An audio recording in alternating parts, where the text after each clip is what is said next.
Welcome back to another episode of the Holocore. Today's file: The Ashbringer. The Ashbringer, a blade that has instilled fear in the hearts of the damned, while inspiring courage and bravery in the hearts of the righteous. Although the blade was forged less than 2 decades ago, the battles it has seen and the enemies it has laid waste to has earned it the reputation as one of the most legendary weapons in recent history.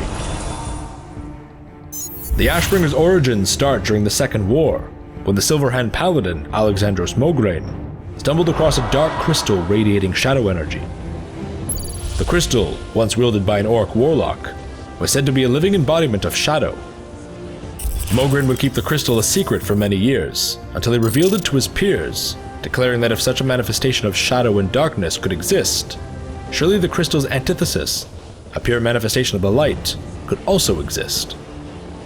While it was being bombarded with bursts of holy magic in an attempt to destroy it, Mograine and his allies watched as the dark orb absorbed the blessed energies and turned itself inwards, changing from a shadowy foul crystal into a purified, brilliant artifact of the light. The crystal was brought to the dwarven city of Ironforge, where King Magni Bronzebeard forged it into the blade that is known today. During this time, the king was overcome with grief at the loss of his brother Muradin, believing him to have been slain during an expedition to the north. With every hammer strike, the dwarven king forged his rage and sorrow into the weapon, resulting in a blade of legendary devastation and unprecedented vengeance. Alexandros Mograine would wield the blade in his fight against the undead legions of the Scourge. With every swing of the blade, Alexandros rendered scores of undead into piles of ash, earning both him and the sword the name Ashbringer. For the light! Alexandros would wield the Ashbringer until the day his oldest son, Renault, betrayed him and stabbed him through the back with the legendary sword. Alexandros' spirit was tortured and twisted and bound to the blade.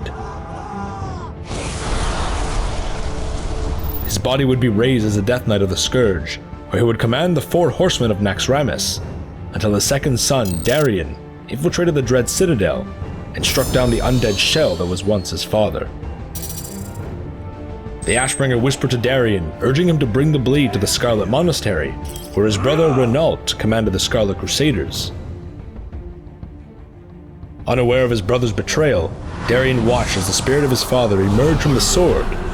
Renault pleaded for forgiveness. His father responded by severing Renault's head from his shoulders. You are forgiven, my son, he said. Darien would wield the corrupted Ashbringer for a time, knowing that his father's cursed soul was bound to the blade.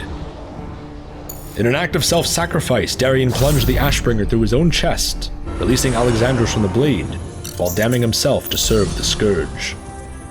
Darien would be raised as a Death Knight like his father, and wielded the corrupted Ashbringer in the service of the Scourge, before eventually rising to the rank of High Lord, where he commanded the Death Knights of Acheris. As one of the Lich King's top commanders, Darien Mograine led the undead armies of the Scourge against his former allies at Light's Hope Chapel. Despite overwhelming odds, the forces of light triumphed and overwhelmed the Scourge. In an act of remorse and penitence, Darien hurled the corrupted sword towards Tyrion Fordring, who was now face to face with the Lich King, and with a touch of his hand, purified the corrupted bloodstained sword into its former righteous glory. With a cleansed Ashbringer in hand, Tyrion Fordring, leader of the Archer Crusade, would lead the assault on the Lich King through Northrend, and after a long, devastating campaign, the Ashbringer would end the war with a single swing. Frostmourne, the dreaded rune blade that had consumed the souls of thousands, was shattered by the Ashbringer atop the howling summit of Ice-Crowned Citadel. Although the Ashbringer's previous wielders in battles had already earned it a legendary reputation, its involvement in the downfall of the Lich King and the shattering of Frostmourne earned it its place as one of the most celebrated and infamous weapons of all time.